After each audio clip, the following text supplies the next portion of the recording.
उसकी चुनाव की शुरुआत हो चुकी है और छठे चरण के चुनाव में जो सबसे हॉट सीट है, हॉट सीट में ज़्यादातर 3 सीटें आ रही हैं, प्रयागराज, जौनपुर और आजमगढ़। बात अगर हम आजमगढ़ की करें तो आजमगढ़ में इस समय हम सिवली कॉलेज के गेट पर खड़े हैं। सिवली कॉलेज ये इसलिए हम खड़े हैं क्योंकि ये जो है कॉलेज सबसे बड़ा अहम मुद्दा रखता है MY फैक्टर को लेकर के, यहाँ की लोकसभा सीट को लेकर के। MY फैक्टर में सबसे ज़्यादा वोटर्स यहाँ पे मुस्लिम वोटर्स हैं और मुस्लिम वोटर्स की अगर हम बात करें तो इनका रुझान जो है विकास और सारी चीज़ों को लेकर के जो एक नैरेटिव सेट है उसकी अगर देखी जाए तो MY फैक्टर जो यहाँ माने रखता है वो मुलायम खानदान की तरफ झुकाव करेगा या फिर देखें तो बीजेपी की तरफ झुकाव करेगा। ये वोटर्स के दिल की बात है, लेकिन यहाँ पर जो है थोड़ी देर बाद ही सारी चीज़ें स्थिति आपकी साफ नज़र होती आएंगी। और ये सीट सबसे हॉट सीट में इसलिए मानी जाती है क्योंकि ये मुलायम की जो है वो सीटें जो हैं मेन होती हैं। इस सीट को लेकर के मुलायम का बहुत ज़्यादा दबदबा रहा इस सीट पर। और इस सीट की अगर हम बात करें तो मौजूदा समय में जो है ये बीजेपी के पास है और उपचुनाव के नतीजे आने के बाद उसके पहले मुलायम सिंह के खानदान में ज़्यादातर, ये अगर हम 20 चुनाव की बात करें तो 20 में से 17 बार ये मुलायम की सीट के पास रहा है। इनकी आजमगढ़ की जो कंस्टिट्यूंसी है उसको लेकर के सबसे अहम चीज़ ये है कि जब 2019 का चुनाव होता है तो वो मुलायम के पास सीट ये अखिलेश यादव के पाले में जाती है और उसके बाद अखिलेश यादव जो है इस सीट को छोड़ते हैं और छोड़ने के बाद ये उपचुनाव होता है। उपचुनाव में ज़्यादा वोटों का अंतर न देखते हुए ये सीट धर्मेंद्र के पास जाती है। ये धर्मेंद्र के हाथ से, इनके खानदान के हाथ से निकल जाती है और ये सीट चली जाती है सीधे बीजेपी के प्रत्याशी जो थे उस समय मौजूदा दिनेश लाल यादव, जो इस समय मौजूदा सांसद भी हैं और प्रत्याशी भी हैं, उनके खाते में जाता है। और देखने की बात यह है कि इस सीट की जंग को क्या सपा अपनी हैट्रिक को बचाती है या फिर बीजेपी के पास बरकरार रहती है। कैमरामैन राजेंद्र के साथ अमलेन सिंह, आजमगढ़। तो फिलहाल देखिए, आपने हमारे सहयोगी की रिपोर्ट भी देखी किस तरीके से चुनावी मुद्दे हैं लोगों के जहन में और किस तरीके से विकास की जो दिशा है, दशा है वो बदली है। आजमगढ़ की दशा किस तरीके से बदली है बीते कई सालों में, उसका जिक्र उन्होंने किया। महिलाओं के क्या मुद्दे हैं, हालांकि 3 तलाक के मुद्दे को लेकर महिलाएं उतना खुलकर बोलना नहीं चाह रही हैं, लेकिन फिर भी कहीं ना कहीं मुद्दा तो बना हुआ है और इसी पर हम चर्चा करेंगे कि क्या है अहम मुद्दे अभी फिलहाल क्या लगता है, क्योंकि 2019 में जो नतीजे रहे उनसे उलट इस बार कितनी बड़ी चुनौती है बीजेपी के लिए और कितनी बड़ा चैलेंज यहाँ पर इंडिया गठबंधन लेकर चल रहा है। हमारे साथ 4 खास मेहमान जुड़ रहे हैं। अशोक तिवारी जी हमारे साथ जुड़ रहे हैं, समाजवादी पार्टी के प्रवक्ता है। सर बहुत स्वागत है आपका। बीजेपी प्रवक्ता के तौर पर हमारे साथ अपर्णा दीक्षित जी जुड़ रहे हैं, बहुत स्वागत है अपर्णा जी आपका भी। तमजीद अहमद जी कांग्रेस प्रवक्ता हमारे साथ जुड़ चुके हैं। तमजीद जी बहुत स्वागत करती हूँ आपका। दिलीप यशवर्धन जी राजनीतिक विश्लेषक के तौर पर हमारे साथ जुड़ रहे हैं। दिलीप जी बहुत स्वागत है आपका भी। आप चारों खास मेहमानों का बहुत स्वागत है। शुरुआत में राजनीतिक विश्लेषक के तौर पर दिलीप जी आप ही के साथ करना चाहूंगी। इससे पहले हम राजनीतिक तौर पर इस चर्चा की शुरुआत करें, सबसे पहले आपका आकलन और आपका विश्लेषण क्या कहता है इस बार के चुनाव को लेकर। अभी तक मतदान फीसद जितना हुआ है उसको लेकर आप क्या कह रहे हैं? 2019 में जो चुनावी नतीजे छठे फेज को लेकर हुए थे, इस बार आपका आकलन क्या कह रहा है? कितनी बड़ी चुनौती है, कहां लड़ाई है, कितनी टक्कर है? सबसे पहले मैं बात करूंगा वोटिंग परसेंटेज की, जो बहुत अच्छा नहीं है मेरे हिसाब से और ये प्रजातंत्र के लिए अच्छी बात नहीं है। और वैसे अगर देखा जाए कंपैरेटिव 2019 और 2024 में तो मोर और लेस वोटिंग परसेंटेज वही है, लेकिन जिस तरीके से सत्ता का जोर है और इंडी गठबंधन का भी जोर है लोगों को जागरूक करने को लेकर के, इलेक्शन कमीशन भी अपनी पूरी कोशिश कर रहा है, उसके बावजूद भी अगर वोटिंग परसेंटेज नहीं बढ़ रहा है तो इसकी सारी की सारी जिम्मेदारी इन पब्लिक जनप्रतिनिधियों पर है जो इलेक्शन में अपनी भागीदारी निभा रहे हैं, वो किसी भी पार्टी के हो। अब रही बात इलेक्शन रिजल्ट्स को लेकर के, तो 2019 में इन 14 सीटों में से 10 भाजपा के पास थी, 3 बहुजन समाज पार्टी के पास थी और 1 समाजवादी पार्टी के पास थी, जो बाद में बाई पोल्स में वो भी चली गई थी। आजमगढ़ की सीट अखिलेश यादव जी ने जीती थी, लेकिन जब वो 2022 में विधानसभा का चुनाव जीते तो विधानसभा शिफ्ट हो गए, उन्होंने छोड़ी और बाई पोल्स में वो समाजवादी पार्टी वो सीट भी हार गई थी।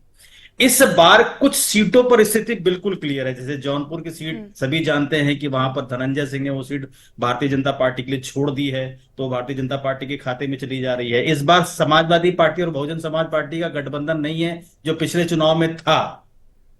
गठबंधन होने की वजह से वोट्स का पोलराइजेशन हो रहा है। जो मुस्लिम वोट है, जो यादव वोट है, जो एमवाई फैक्टर किया कहा जाता है, वो पूरा का पूरा फैक्टर कांग्रेस और समाजवादी के गठबंधन होने की वजह से समाजवादी पार्टी के खाते में जा रहा है, कि कांग्रेस का बहुत बड़ा रोल नहीं है यहां पर। लेकिन इन सारी चीजों के बाद एक बहुत बड़ा पर्सपेक्टिव ये होता है कि जब वोटिंग विधानसभा के लिए करनी है या लोकसभा के लिए करनी है, जब लोकसभा के लिए वोटर वोट करने जाता है तो उसका नजरिया थोड़ा सा बदल जाता है। नजरिया इसलिए बदल जाता है क्योंकि वो जो मुद्दे होते हैं वो लोकल मुद्दे नहीं रह जाते, वो राष्ट्र के मुद्दे हो जाते हैं। और राष्ट्र के मुद्दों में आदमी सोचता है कि ऐसा कौन सा सशक्त फेस है जो इस देश को प्रधानमंत्री की कुर्सी पे बैठ करके आगे ले जा पाएगा। तो इंडी गठबंधन में अगर नुकसान होगा तो वो इसी कारण से होगा क्योंकि कोई भी ऐसा फेस गठबंधन ने आगे नहीं बढ़ाया जिसको लेकर के जनता ये आश्वस्त हो कि ये फेस इस देश की जनता, इस देश को प्रधानमंत्री की कुर्सी से आगे लेकर के जाएगा। भारतीय जनता पार्टी का नुकसान होने का एक बहुत बड़ा कारण है जो इस बार मैंने ऑब्जर्व किया, हो सकता है प्रवक्ता मेरी बात से सहमत ना हो भारतीय जनता पार्टी के, कि इस बार भारतीय जनता पार्टी के लोग चुनाव सिर्फ और सिर्फ मोदी जी के ऊपर ही लड़ रहे हैं। जितनी मेहनत है वो मोदी जी और सीएस के कुछ नेता ही कर रहे हैं, लेकिन जो लोकल नेता है, जो सभासद है, जो विधायक है, जो कार्यकर्ता है, जो संगठन है, वो अपनी ड्यूटी को ठीक तरीके से नहीं निभा रहा है। वो संगठन, उम्मीदवार, जनसंपर्क नहीं कर रहा है, जनप्रतिनिधि, पार्षद, विधायक, कोई अपनी ड्यूटी कोई को नहीं, निभा कोई रहा है। मेहनत नहीं कर रहा। हर आदमी इस भरोसे बैठा है मोदी कि फैक्टर, मोदी जी तो मोदी मेहनत फेस कर का ही रहे हैं और फैक्टर, मोदी जी चुनाव जीतेंगे। यानी तीसरी मर्तबा भी हम यही देख रहे हैं कि मोदी फैक्टर के ऊपर चुनाव लड़ा जा रहा है। अपर्णा जी, कितनी बात से आप संतुष्ट है? क्या वाकई में आप लोगों के जो नेता हैं वो जमीनी स्तर पर खुद को लेकर कोई मेहनत नहीं कर रहे हैं? उनके ऊपर खुद को साबित करने की जिम्मेदारी है, लेकिन वो जिम्मा उठाए बैठे हैं कि मोदी फैक्टर है, मोदी का चेहरा है, तो हम उसी पर चुनाव लड़ रहे हैं, ये कह रहे हैं? बिल्कुल नहीं, मैं बिल्कुल खंडन करती हूँ इस बात का, क्योंकि हर बूथ स्तर पर लोगों को जिम्मेदारियां दी गई हैं कि आपको इस बूथ पर पन्ना प्रमुखों को जिम्मेदारियां दी गई हैं। पन्ना प्रमुख अपने में लगे हुए हैं, विधायक अपने क्षेत्र में लगे हुए हैं, मंडल अध्यक्ष अपने क्षेत्र में लगे हुए हैं, जिला अध्यक्ष जिले पर लगे हुए हैं, सांसद प्रत्याशी है तो हर जगह जाता है जहां जहां कार्यक्रम लगाए जाते हैं। ऊपर से मतदान और जो बड़े नेता हैं उनकी जिम्मेदारियां शक्ति केंद्रों पर लगाई गई हैं, विधानसभा स्तर पर लगाई गई है, जिले स्तर पर लगाई गई है, जो आगे आने वाले मंत्री वगैरह हैं उनकी जिले पर लगाई गई है। तो अगर सारे एक आदमी के ऊपर चुनाव, ये मैं मानती हूँ कि नरेंद्र मोदी के चेहरे पर भारतीय जनता पार्टी चुनाव लड़ती है, कमल के फूल का निशान पर वोट दबा के निशान पर वोट देते हैं लोग, लेकिन मैं ये बिल्कुल नहीं मानती हूँ कि एक व्यक्ति के नाम पर ही चुनाव इसलिए लड़ा जा रहा है और सब मेहनत नहीं कर रहे हैं। मेहनत नहीं, इतनी बड़ी पार्टी है, अगर सिर्फ नरेंद्र मोदी हर जगह थोड़ी ना जा सकते हैं। हर जगह तो लोकल का बूथ स्तर का कार्यकर्ता है जो जाता है, लड़ता है और हर बूथ पर ये कसम खाता है कि हम एक एक व्यक्ति का वोट डलवाएंगे। रही बात कि कांग्रेस पार्टी, समाजवादी पार्टी को सोचने की जरूरत है, उनके यहाँ तो कार्यकर्ता नहीं मिल रहे हैं। कांग्रेस पार्टी ने तो गठबंधन समाजवादी पार्टी के साथ इसलिए किया क्योंकि उनके पास बस्ते लगाने के लिए कार्यकर्ता नहीं बचे उत्तर प्रदेश में।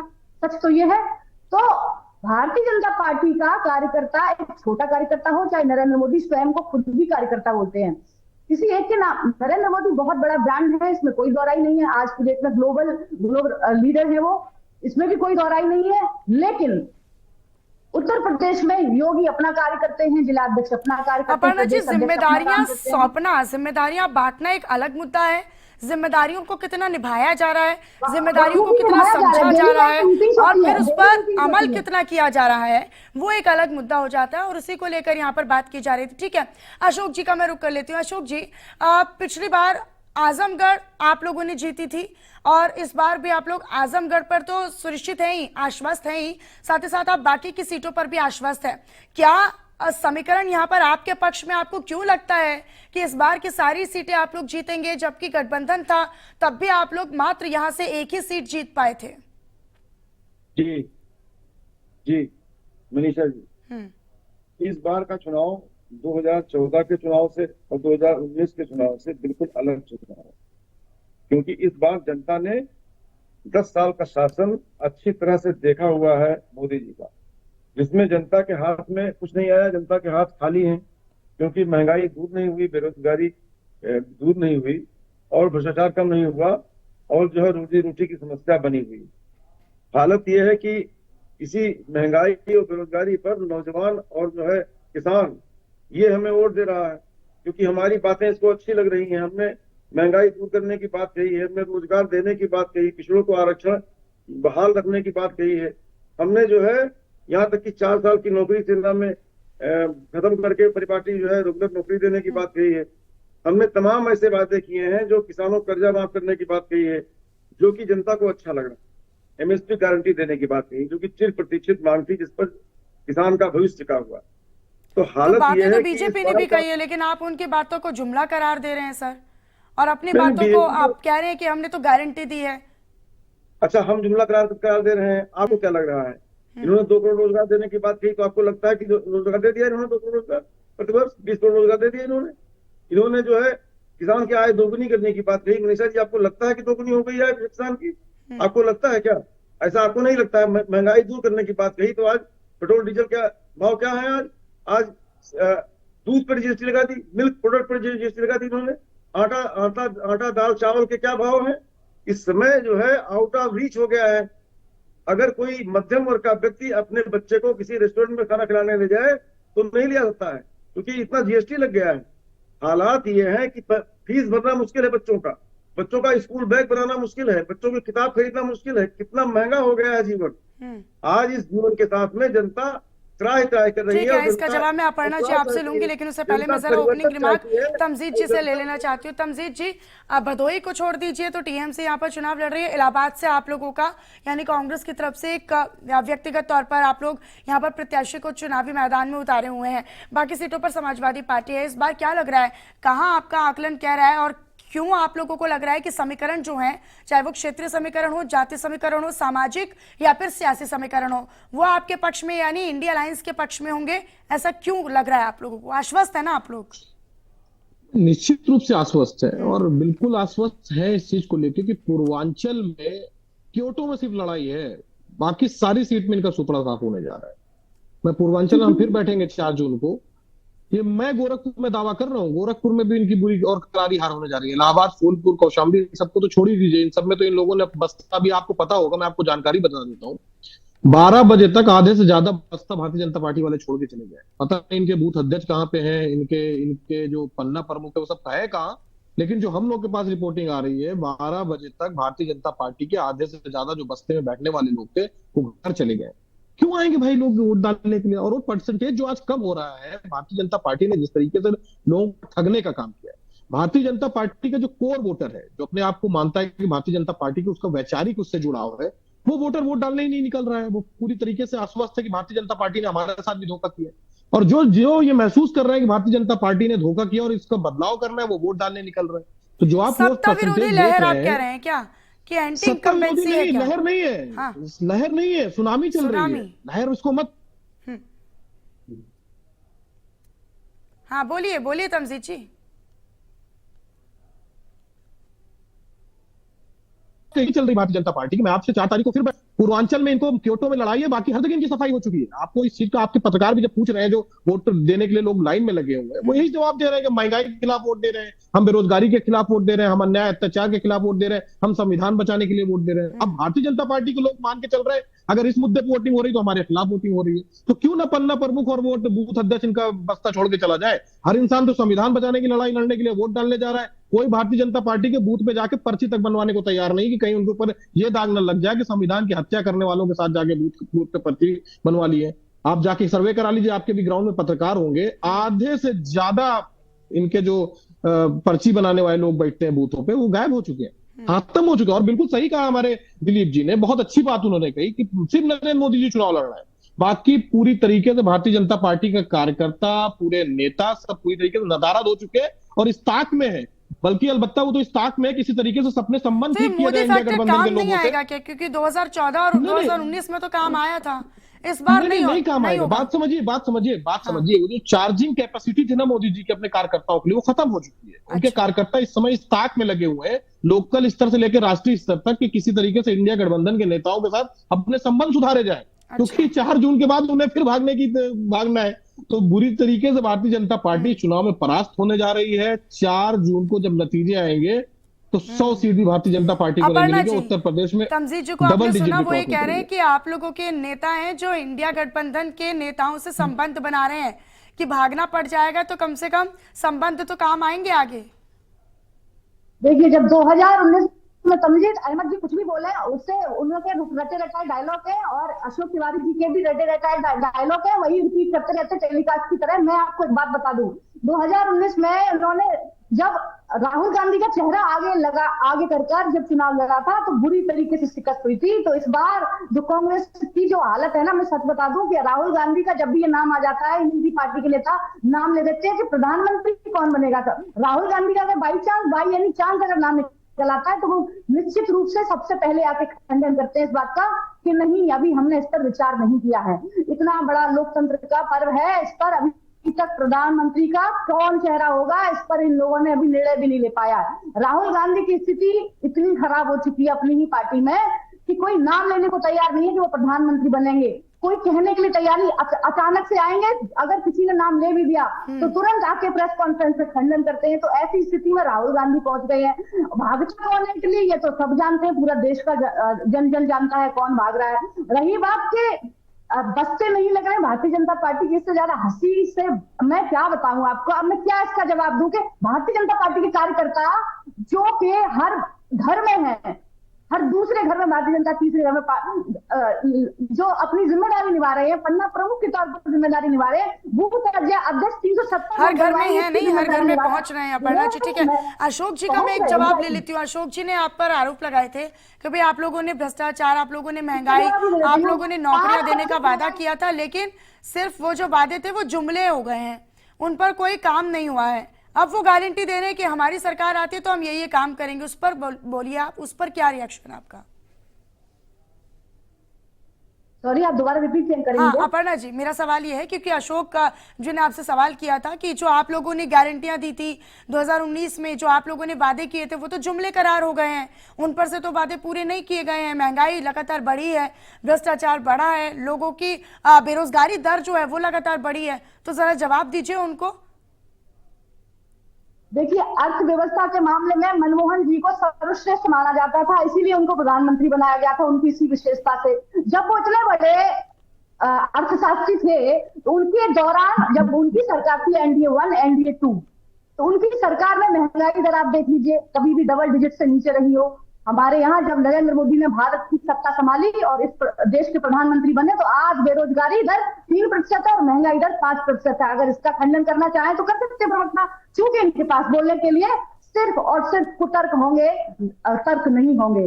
तो बेरोजगारी और महंगाई पर बात, स्टार्टअप के मामले में देख लो इंडिया कितना आगे हो गया है, ऑटोमोबाइल के मामले में दूसरे नंबर का देश बन चुका है इंडिया आज की डेट में। एक्सप्रेस जो चल रहे हैं, मैं ज्यादातर देखती हूँ अपने प्रवक्ता महोदय तमजीद अहमद जी को कि डिबेट्स गाड़ी में ही करते हैं।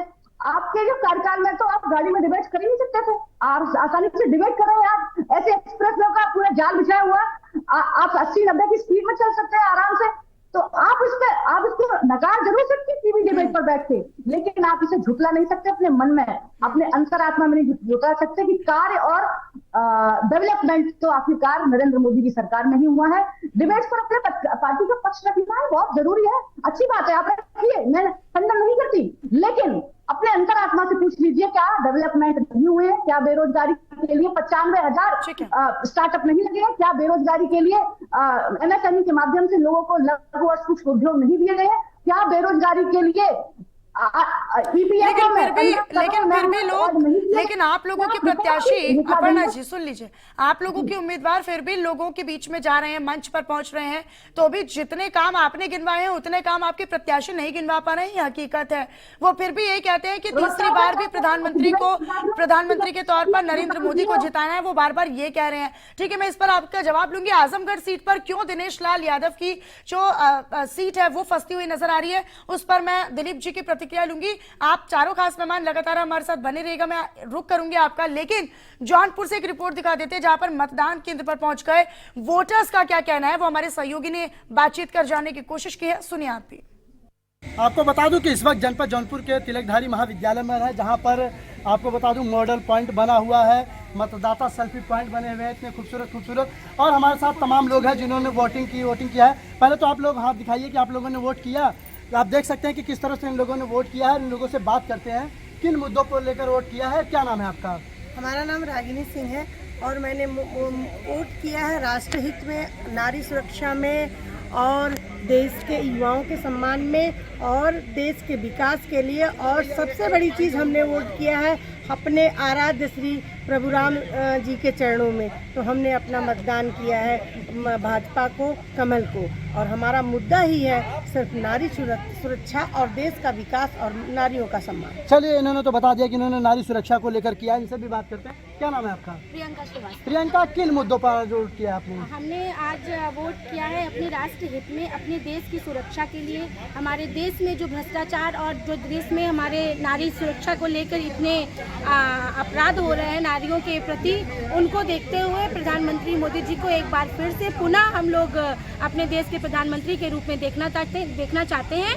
बस इसलिए हम लोगों ने अपने देश के हित में वोट किया है। चलिए, हमारे साथ और भी है, महिला है, आप देख सकते हैं पूरा भगवा है। इनसे भी बात करते हैं। क्या नाम है आपका? मेरा नाम डॉक्टर अनिता त्रिपाठी है। त्रिपाठी जी, किसको आज आज किस मुद्दों पर वोट किया है आपने? मैंने देखिए विकास के मुद्दों को ध्यान में रख के वोट किया है और मोदी जी को वोट किया है। साफ साफ बता रही हूँ, कमल के फूल को हमको जिताना है और इसलिए जिताना है। हम लोग मोदी और योगी से एकदम प्रसन्न हैं। ऐसा प्रशासन कभी जीवन में आया ही नहीं। 70 साल तक कांग्रेस ने राज किया, कोई काम भैया किया नहीं। जान लीजिए, इतना असंभव। जौनपुर का क्या हाल है विकास के मामले में? जौनपुर भी विकास कर रहा है। आप गोमती नदी किनारे चले जाइए, हमारे माननीय सड़कों का क्या हाल है अभी? सड़क भी 1 नंबर की वनवे बन रही है। सब जगह जाके देख लीजिए, आजमगढ़ वाली रोड देख लीजिए, आप बनारस वाली रोड देख लीजिए, सब शाहगंज वाली देख लीजिए। प्रत्याशी को देख रहे हैं इस बार या मोदी जी को? बिल्कुल प्रत्याशी को नहीं देख रहे हैं, मोदी जी को देख रहे हैं। चलिए, इन्होंने तो साफ कह दिया है कि प्रत्याशी से इनको कोई मतलब नहीं है। हमारे साथ और भी है, इनसे बात करते हैं। क्या नाम है आपका?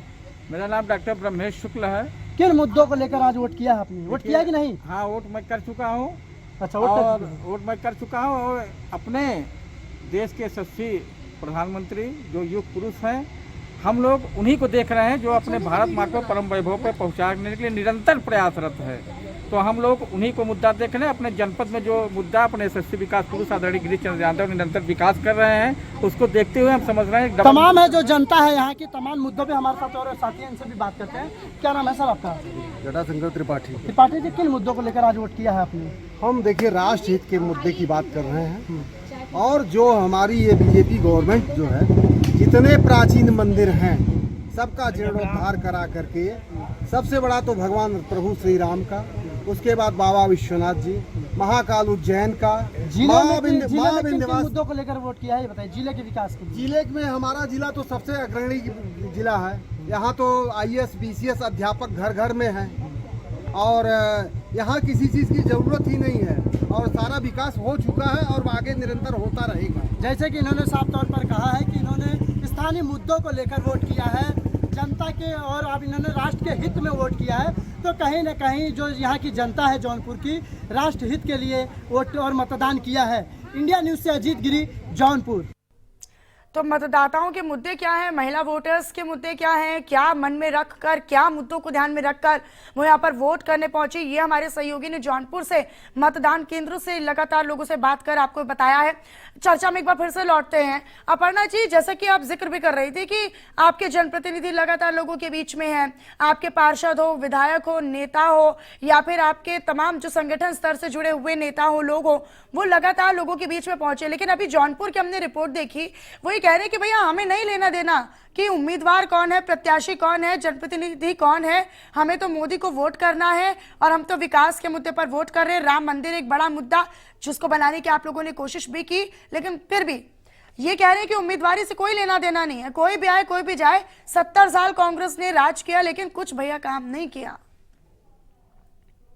लगभग आपके रिपोर्टर साहब ने लगभग 10 लोगों से बात करी होगी। 10 में से मुझे नहीं लगता एक ने भी ये कहा कि इंडी अलायंस के साथ। अपर्णा जी चौथी बार बोलने जा रही है, हम लोगों ने एक बार बोला है अभी तक। अपर्णा जी चौथी बार बोलने जा रही है, अपर्णा जी चौथी बार बोलने जा रही है, हम लोगों को एक बार बोलने का मौका दिया गया। इस तरह से अन्याय करके डिबेट मत ठीक है, मैं तमजीद जी आऊंगी, वो मेरे को प्रतिक्रिया इसलिए लेनी थी। गलत है ना, चार बार प्रतिक्रिया लेंगी क्या? नहीं, मुझे इसलिए लेनी थी सर, मुझे तमजीद जी इसलिए लेनी थी क्योंकि उन्होंने दावा किया था कि उनके जनप्रतिनिधि घर घर पहुंच रहे हैं। गलत है ना, वोटर्स ये कह रहे हैं कि हमें जनप्रतिनिधियों से कोई लेना देना नहीं है। मतलब हम लोग तमजीद जी, मैं छोटा सा रिमार्क ले रही हूँ, उसके बाद मैं फौरन आप ही के पास लौट रही हूँ। अपर्णा जी जल्दी से।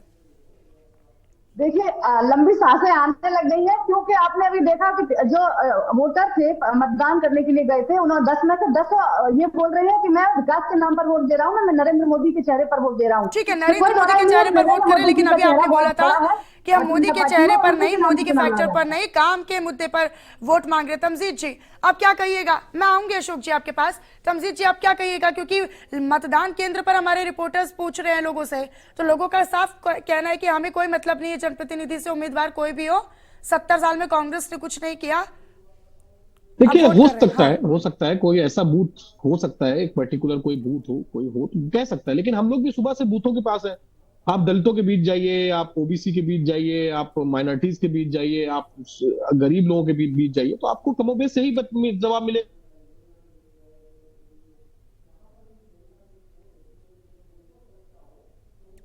मुझे लगता है तमजीद जी थोड़ा टेक्निकल फॉल्ट आ रहा है बीच बीच में, उस कारण समझाने के लिए हाँ। बहुत चंद लोग हैं जो भारतीय जनता पार्टी, हाँ। चार लोगों से आप जनमत का डिसीजन नहीं ले सकते। नहीं, आप चार 10 चार डिफरेंट लोग बूथों नहीं में है अपने सर, नहीं, सुन रिपोर्टर्स लीजिए, तो हमारे हर जगह है, और जितने भी वही लोग मैं वहां कह रहा पर हूँ ना, पहुंच रहे हैं वही उनसे हम मेरी- लगातार प्रतिक्रिया भी ले रहे हैं, वही मैं ताकि कह रहा हूँ, वही मैं कह रहा ताकि हूँ। तथ्यों में क्या अंतर है, हकीकत क्या है, फसाना क्या है, उसमें अंतर हो पाए। अशोक जी आप अपनी बात रखिएगा। अशोक जी जी हम्म जी मनीषा जी, देखिए सवाल जहां तक जनता का है, जनता में भिन्न भिन्न तरह के लोग हैं। कुछ सैंपल हो सकता है, एक आध सैंपल में ऐसे लोग आ गए हों जो एक ही तरफ की बात कर रहे हैं, ठीक है, इससे कोई सरोकार हमारा नहीं।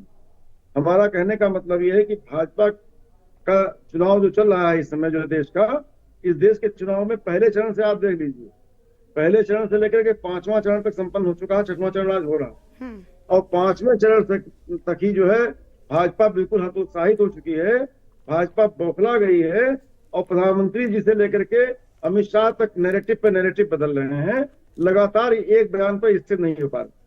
सवाल इस बात का है, सवाल इस बात का भी है कि आज 6वां चरण 7वां चरण में इनकी स्थिति और ज्यादा नीचे गिर गई है। अब ये पूरी तरह से जो है बौखला गए हैं, और जनता मतदाता इस समय खुशहाली के लिए चुनाव दे रहा है, किसानों खुशहाली के लिए चुनाव दे रहा है। अच्छा अशोक जी, अभी दिलीप जी ने शुरुआती चर्चा के दौरान ये कहा था कि मतदान फीसद उतना ज्यादा नहीं है जितने की उम्मीद की गई थी, तो आप क्या इसकी वजह मान रहे हैं कि मतदान फीसद उतना नहीं है, उतना उसे कुछ अच्छा नहीं कहा जा सकता है, तो इसकी वजह क्या मान रहे हैं आप? इसकी वजह है कि जनता में उदासीनता है। कुछ कोर वोटर है भाजपा का जो भाजपा को ही वोट देना चाहता है, वो निकल तक नहीं रहा चुनाव में वोट डालने के लिए, क्योंकि वो भी हतोत्साहित है, वो भी परेशान है महंगाई से, बेरोजगारी से, और वो मोदी जी को बदलना चाहता है, लेकिन वो वोट नहीं दे रहा है। इसलिए नहीं दे रहा है क्योंकि उसका मतलब वो कमिटेड है भाजपा के लिए, तो वो वोट डालने निकल नहीं रहा है। ऐसा मतदाता भी है समाज में।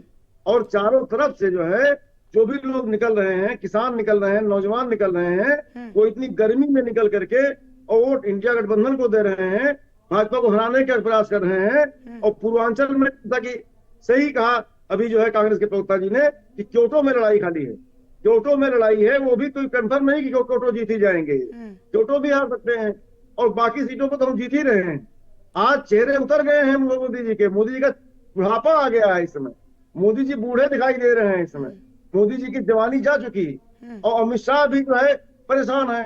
तो ये लोग परेशान, ये लोग समझ गए हैं कि इनकी विदाई हो रही है, और बाजे गाजे ढोल नगाड़े से अच्छा अशोक जी, अभी आपने अभी आप जब से मैं जौनपुर की रिपोर्ट के बाद आपसे जवाब ले रही थी, तो आपने बोला कि 2-4 लोग ऐसे मिल जाते हैं और इनसे हमारा कोई सरोकार नहीं है। साहब आपका सरोकार होना चाहिए कि लोग अगर 10 में से 10 अगर ये कह रहे हैं कि हमें मोदी का चेहरा चाहिए, हमें राम मंदिर का चेहरा, हमें राम मंदिर के मुद्दे पर वोट करना है, हमें देश के विकास के मुद्दे पर वोट करना है, और हम प्रधानमंत्री को एक बेहतर उम्मीदवार उसके तौर पर देखते हैं, एक बेहतर चेहरे के तौर पर उसको देखते हैं, तो आपको इसमें मंथन करने की, चिंतन करने की जरूरत हो जाती है कि बतौर विपक्ष आप लोग कहां पर नाकाम हैं, कहां पर फेल हैं। ठीक है, मैं दिलीप जी का रुख करना चाहूंगी। दिलीप जी, आजमगढ़ की सीट का हम आकलन जरा कर लेते हैं। अशोक जी मैं आऊंगी आपके पास। जवाब ले लीजिए मनीषा जी, मुझे एक लाइन बोल लीजिए मुझसे। एक खास ठीक है अशोक जी, मैं लौटूंगी आपके पास। दिलीप जी का मैं रुख करूं, लेकिन उससे पहले एक जौनपुर से बड़ी खबर अपने दर्शकों तक साझा कर दें। आज तमाम ऐसे लोग, अशोक जी 1 मिनट रुक जाइए, मैं बड़ी खबर अपने दर्शकों तक साझा कर लूं।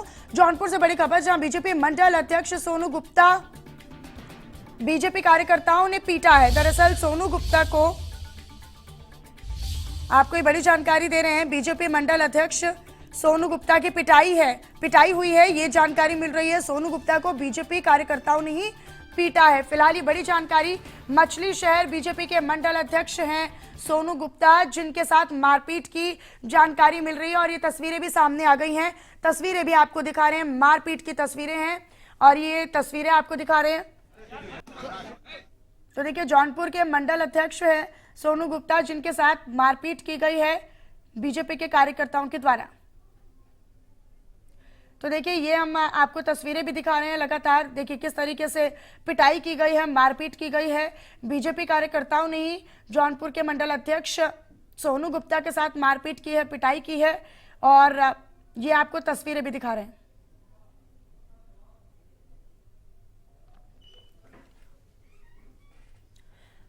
ये तस्वीरें हमने आपको दिखाई और सीधे आपको अब देवरिया का रुख करवा देते हैं, जहां पर समाजवादी पार्टी के राष्ट्रीय अध्यक्ष अखिलेश यादव जनसभा को संबोधित कर रहे हैं। मेहमान हमारे साथ लगातार बने हुए हैं, चर्चा का मैं रुख करूं, लेकिन उससे पहले हम आपको देवरिया का रुख करवाते हैं, जहां पर अखिलेश यादव संबोधित कर रहे हैं।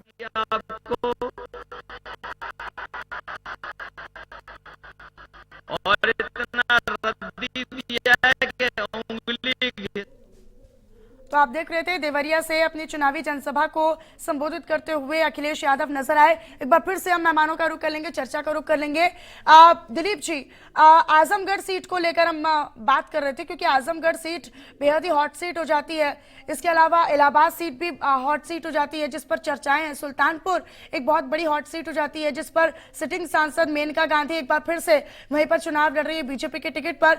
आजमगढ़ सीट पर दिनेश लाल यादव फंसते हुए, इसका जिक्र हम इसलिए कह रहे हैं क्योंकि यहां पर जो पिछली बार हमने देखा था कि उपचुनाव में यहां पर गुड्डू जमाल की तरफ से 2 से 2.5 लाख मुसलमानों का जो वोट था वो आया था। लिहाजा इस बार समाजवादी पार्टी को ये पूरा फायदा मिलता हुआ नजर आ सकता है चुनाव में।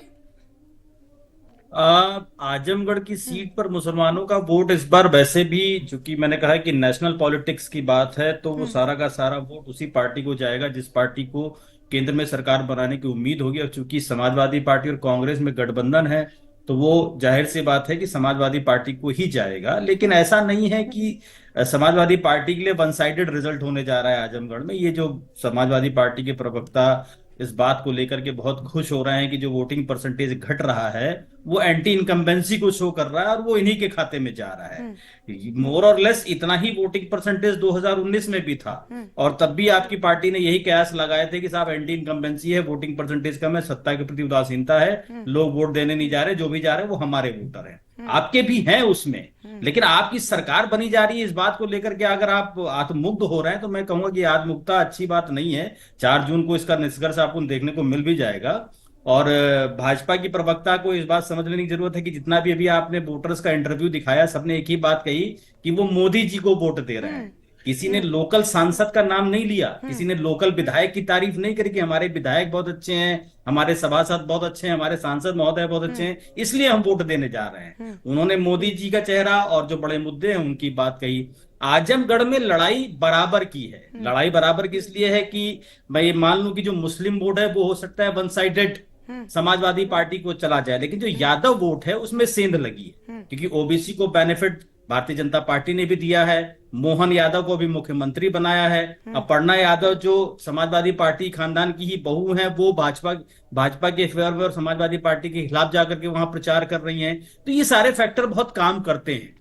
और फिर सबसे बड़ी बात यह आती है कि केंद्र में सरकार बनाने में मजबूती किसके पास ज्यादा है। एनडीए गठबंधन में अगेन जुड़ाव तो हो गया है। कौन सी सीटों पर आपको दिलीप जी चुनाव बेहद रोचक और टक्कर नेक टू नेक वाला लग रहा है? कहां पर कड़ी चुनौती है इंडिया अलायंस के लिए? आजमगढ़ में टक्कर है, नो डाउट आजमगढ़ में टक्कर है। जैसे इलाहाबाद में जो वहां के वोटर्स हैं उन्होंने एक नया मोर्चा खोल दिया है। उन्होंने भाजपा की सरकार के खिलाफ ये कहा है कि हम लोकल मुद्दों पर वोट करेंगे। तो लोकल मुद्दों पर अगर वोटर ध्यान दे रहा है तो इसका मतलब वहां पर एंटी इनकम्बेंसी है, और उस एंटी इनकम्बेंसी का नुकसान भारतीय जनता पार्टी को हो सकता है।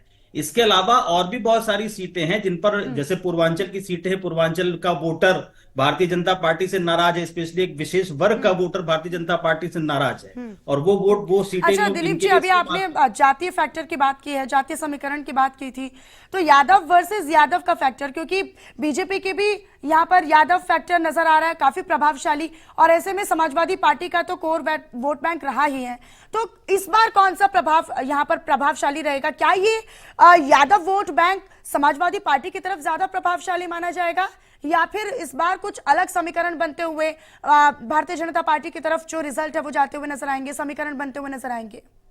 देखिए, जाति समीकरण डिपेंड करते हैं कि चुनाव किस लेवल के होने जा रहे हैं। अगर ये विधायकी का, विधानसभा का चुनाव होता तो मैं जरूर कहूंगा कि जो यादव वोटर हैं वो ज्यादा से ज्यादा समाजवादी पार्टी के फेवर में जाएंगे, कि समाजवादी पार्टी उत्तर प्रदेश की सबसे सशक्त पार्टी है, और अगर कोई टक्कर दे पाता है तो समाजवादी पार्टी ही दे पाती है। लेकिन जब केंद्र में सरकार बनाने की बात आती है, तो आज मैं अगर कहूं कि समाजवादी पार्टी उत्तर प्रदेश की 80 की 80 सीटें जीत भी जाएगी तो भी केंद्र में सरकार बनाने के लायक नहीं बन पाएगी। और समाजवादी ही नहीं, इंडी गठबंधन में कांग्रेस को छोड़कर के जितनी भी पार्टियां हैं, जिसमें आम आदमी party so called national party है, वो भी अगर साथ में आ जाएगी तो भी केंद्र में आज सरकार बनाने की स्थिति में कोई भी पार्टी नहीं है कांग्रेस को छोड़ करके। और कांग्रेस पूरी सीटों पे चुनाव लड़ नहीं रही है, इसलिए वो बिना अलायंस के केंद्र में हालांकि सरकार भदोही से तो टीएमसी के प्रत्याशी भी यहाँ पर चुनावी मैदान में है, ललितेश त्रिपाठी, हालांकि वो किस तरीके से समीकरण बनते बिगड़ते नजर आएंगे, वो किस तरीके से अपने पक्ष में यहाँ पर समीकरणों को कर पाएंगे,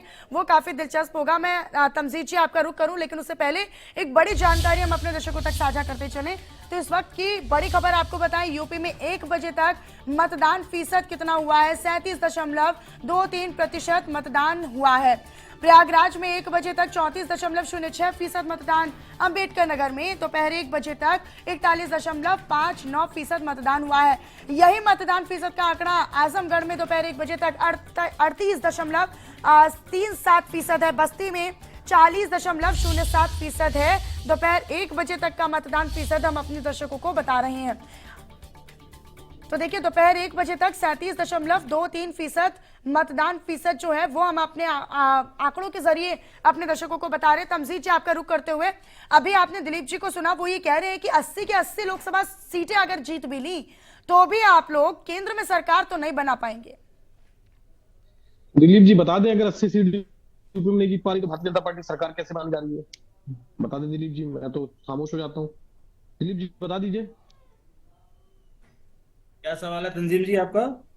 80 सीटें अगर भाजपा हार गई यूपी में तो सरकार कैसे बनाएगी? थोड़ा सा वो समीकरण समझना चाह रहा था मैं, यही सवाल किया अभी एंकर जी मैं ने। भाजपा की सरकार बनाने की बात नहीं कर रहा हूं, मैं समाजवादी पार्टी की सरकार बनाने की बात कर रहा हूं। केंद्र में समाजवादी पार्टी सरकार 80 की 80 सीटें जीत भी जाएगी तो भी नहीं बना पाएगी।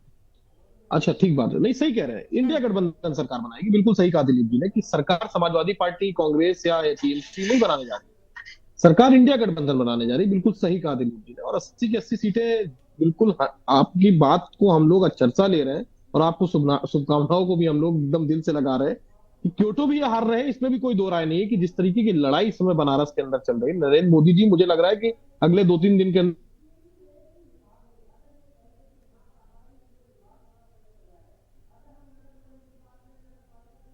ये तकनीकी खामी के कारण मुझे लगता है कि बीच बीच में थोड़ी आवाज डिस्टर्ब करती है। तमजीद जी, हाँ अब दुरुस्त है। हाँ।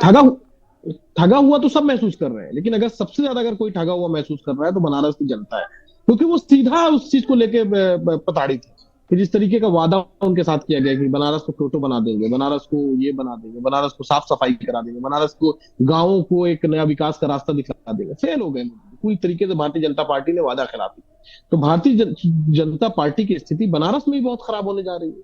और निश्चित रूप से आप देखिएगा, मुझे पूरा विश्वास है कि नरेंद्र मोदी जी बहुत जल्द भावनात्मक भावनाओं में बह जाएंगे। और ये तो बहुत बड़ी बात कह रहे हैं तमजीद जी आपकी, बनारस में नहीं, बड़ी बात नहीं है। हाँ। बड़ी बात कुछ नहीं है, बड़ी बात कुछ नहीं है, ये एकदम आप समझ लीजिए जमीन। मतलब आप ये सोचिए कि पूरी भारतीय जनता पार्टी पूरे देश में प्रधानमंत्री नरेंद्र मोदी के चेहरे पर अगर चुनाव लड़ रही है, एक तरफ आप ये भी कह रहे हैं और दूसरी तरफ आप ये कह रहे हैं कि वो अपने संसदीय क्षेत्र से हार सकते हैं।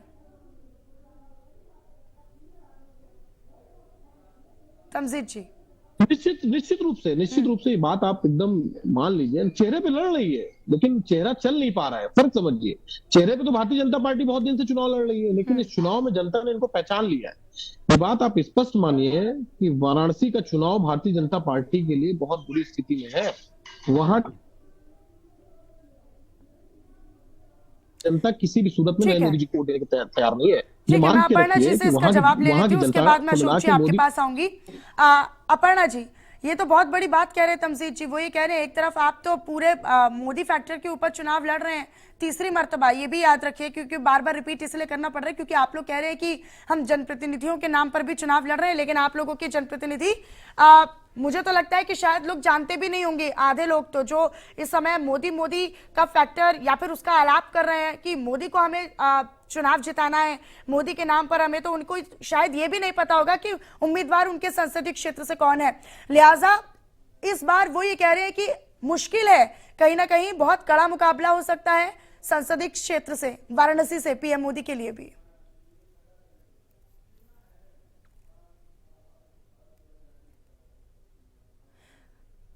अपर्णा जी, मुझे लगता है कि आपने गलती से अपने आप को म्यूट कर लिया है, एक बार आप अनम्यूट कीजिए ताकि आपकी पूरी बात दर्शक तक पहुंच सके। आवाज आ रही है आपको? आवाज आ रही है आपको? जी जी जी।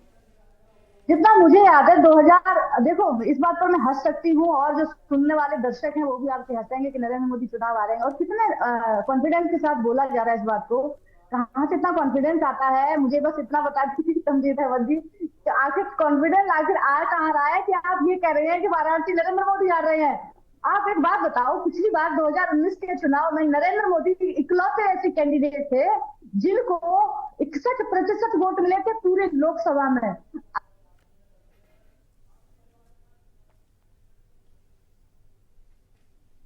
आप उनसे कह रहे हैं कि वो हारेंगे। दिलीप जी भी कह रहे थे कि उनके नाम से चुनाव लड़ा जा रहा है, आप कह रहे हैं वाराणसी की स्थितियां विकट है। चलो आपकी ये बात भी मान लेते हैं, 4 जून को मिल लेते आप और हम जरूर, अगर किसी डिबेट पर बैठेंगे तो आपसे ये प्रश्न मैं जरूर पूछूंगी, आपने किस हिसाब से कह दिया कि नरेंद्र मोदी जी चुनाव आ रहे हैं? खैर ये बहस का मुद्दा मुझे लगता नहीं है, ना इतना महत्वपूर्ण है कि आप जो कहेंगे उसका मैं जवाब दूंगी, ये तो बेकार की बात है, अनर्गल बात है कि आप नरेंद्र मोदी की सीट हारेंगे। आप ये चर्चा का विषय बनाना चाह रहे हैं, चर्चा करनी है तो कोई और मुद्दा लाइए ना। ये नरेंद्र मोदी चुनाव वाराणसी से आ रहे हैं, मुझे तो ये समझ में नहीं आ रहा है। आप उसके डिबेट पैनल में बैठे हुए दिलीप जी भी हंस रहे थे, आपकी इस बात पर पूछ लीजिए दिलीप जी से, राजनीतिक विश्लेषक है, अगला सवाल उनसे कर लीजिए वहां की स्थितियों के बारे में, वहां के विकास के बारे में, वहां की जनता क्या राय रखती है। वहां तो मुस्लिम समुदाय भी उनको वोट करता है, जो आप लोग सो कॉल्ड कहते रहते हैं कि नहीं अल्पसंख्यक के नाम पर हम तो मैनिफेस्टो बनाएंगे, सारे तो आपने क्रियाकलाप कर लिए हैं घमंडिया गठबंधन ने। अब आप बात करोगी कुछ भी तो उसका जवाब मैं कुछ भी थोड़ी ना दूंगी। 4 जून को बात करेंगे। अशोक जी का मैं रुक कर लेती हूँ। अशोक जी, क्योंकि अखिलेश यादव हो या फिर पूरा इंडिया गठबंधन हो, आप लोगों ने लोगों के बीच में एक नैरेटिव सेट करने की कोशिश की, वो ये कि लगातार बीजेपी के राज में भ्रष्टाचार हुआ और बेरोजगारी का दर जो है वो बढ़ा है और यहाँ पर महिलाओं के खिलाफ अपराध बढ़ा है। यूपी में भी आप लोगों ने कहा, क्योंकि एक तरफ तो दावेदारी किए जाते हैं मौजूदा सरकार और प्रशासन की तरफ से कि यहाँ पर प्रशासन की कार्यशैली बढ़ी है, यहाँ पर सुधरी है और साथ ही साथ लॉ एंड ऑर्डर की जो व्यवस्था है वो यहाँ पर मजबूत हुई है। दूसरी तरफ आप इसी को एक मुद्दा बनाकर आरोप लगाते हैं कि जी नहीं ऐसा कुछ नहीं है, आप ग्राफ उठाकर देख लीजिए यहाँ पर इतने इतने अपराध बढ़े हैं। तो ये आपको क्या लगता है, क्या लोगों के बीच में मुद्दे घर कर पाए हैं? क्या लोगों के बीच में आप लोगों के मुद्दे पहुंच पाए हैं उतनी मजबूती के साथ? बतौर एक प्रमुख विपक्षी दल के तौर पर क्या अखिलेश यादव या फिर पूरी समाजवादी पार्टी या फिर इंडिया अलायंस क्या यूपी में इन मुद्दों को पहुंचा पाए है लोगों के? क्योंकि देखिए यूपी में चाहे आप माने या ना माने, केवल राष्ट्रीय स्तर के मुद्दे काफी नहीं है, यहाँ पर लोग अपने ध्यान में स्थानीय मुद्दे भी रखते हैं, क्षेत्रीय मुद्दे भी रखते हैं। जी मनीषा जी, अशोक जी, देखिए आप जैसा कह रही हैं, जनता नासमझ नहीं है। हाँ। जनता हमारे पहुंचाने से कोई चीज समझती है, ऐसा नहीं है। जनता के मुद्दों के साथ, जन मुद्दों के साथ में हम खड़े हैं, हम जनहितकारी मुद्दों के साथ खड़े हैं, जिसमें जनता परेशान है उसके साथ दुख दर्द में शामिल है, उसके जनता के साथ कदम कदम पर हम साथ में हैं। और जनता खुद ब खुद ये मुद्दे उठा रही है कि जो है महंगाई है, ये जन चर्चा में है, नुक्कड़ों पे है, चाय की दुकानों पर है। आज ये है कि बेरोजगारी है, ये कोई लाई नहीं गई चीज, बेरोजगारी है, बड़े संख्या में बेरोजगारी है। पेपर लीक हुआ है, 4 साल की नौकरी दी गई है सेना में 22 साल में रिटायरमेंट कर दिया जाएगा। किसानों को लाठियां खानी पड़ी हैं, आंसू गैस झेलना पड़ा है, 500 से अधिक किसान शहीद हुए हैं, थार गाड़ी चढ़ा दी गई है, आज कानपुर में माँ बेटी जला दी गई है, हाथरस में बेटी का साथ क्या हुआ ये सभी जानते हैं, सुल्तानपुर में डॉक्टर का पैर ड्रिल कर दिया गया है, गोरखपुर में व्यापारी की हत्या कर दी गई है, बलिया में छात्र नेता की हत्या कर दी गई है, पुलिस के यहाँ चांदी बरामद अच्छा हुई है। अशोक जी, जब आज वोट कास्ट करने के लिए धनंजय सिंह जा रहे थे तो उन्होंने कहा कि भारी मतों के साथ दोहराए नहीं है इसमें कि बीजेपी ही जीतेगी। अखिलेश यादव ये कहते हैं कि क्या ही खेल हमें समझ में नहीं आता है, हमें तो बखूबी समझ में आ रहा है। एकाएक श्रीकला का चुनाव लड़ने से इनकार कर देना, उनकी पत्नी का चुनाव लड़ने से इनकार कर देना, धनंजय सिंह का बीजेपी को समर्थन दे देना, क्या ये चुनावी खेल आप लोगों का बिगड़ नहीं सकता इसमें? एक आखिरी रिमार्क आपका। जनता जानती है, जनता को पता है क्या क्या खेल चल रहा है अंदर अंदर। हाँ। और ये खेल सफल होने वाला नहीं है। सभी जानते हैं कि क्या हो रहा है क्या नहीं हो रहा है, क्या मैनेज किया जा रहा है क्या नहीं किया जा रहा है। लगातार नैरेटिव बदले गए। मोदी जी ने जितने हल्के हल्के बयान दे दिए हैं उससे जनता और कट गई है उनसे। जनता उनसे दूर भाग रही है क्योंकि मोदी जी का संतुलन हिल गया है, ये जनता जानती है। अब राम मंदिर पे ताला भला कौन लगवा देगा, राम मंदिर कौन गिरा देगा, ये संभव नहीं है, असंभव चीजें मोदी जी बोल रहे हैं। ठीक है अशोक मोदी जी ऐसी बातें हालांकि बोल रहे हैं नतीजे जो कि किसके हवा पक्ष हवा में की रहते बातें हैं, बोलने लगे किसके मोदी जी। खिलाफ रहते हैं, वो 4 जून को चुनावी नतीजों के दिन ही साफ हो पाएगा और शायद उस दिन भी हम और आप इसी तरीके से चर्चा कर रहे होंगे। बहुत शुक्रिया तमजीद जी आपका, अशोक जी आपका, अपर्णा जी और दिलीप जी आपका भी बहुत शुक्रिया हमारे साथ भी चर्चा का हिस्सा होने के लिए, अपना कीमती समय में देने के लिए। लेकिन जाते जाते इस वक्त की बड़ी खबर अपने दर्शकों को बता देते हैं। इस वक्त की बड़ी जानकारी हम अपने दर्शकों तक साझा करें संत कबीर नगर से, जहां मतदान करने गई महिला की मौत की जानकारी मिल रही है। देखिए, पोलिंग बूथ के सामने महिला की मौत हुई है। ये फिलहाल एक बड़ी जानकारी आप तक साझा कर रहे हैं। परिवार वालों का रो रो कर बुरा हाल हो चुका है। मतदान करने वाली महिला की हार्ट अटैक आने से मौत की खबर मिल रही है। तो हार्ट अटैक होने से मौत की खबर है। मौके पर पुलिस जांच पड़ताल में जुटी हुई है। फिलहाल ये संत कबीर नगर से एक बड़ी जानकारी हम अपने दर्शकों तक साझा करी और फिलहाल इसी के साथ इस चर्चा में इतना ही। लेकिन बाकी तमाम खबरों के लिए आप हमारे साथ बने रहिए, कहीं जाइएगा नहीं, चुनावी चर्चा लगातार जारी है।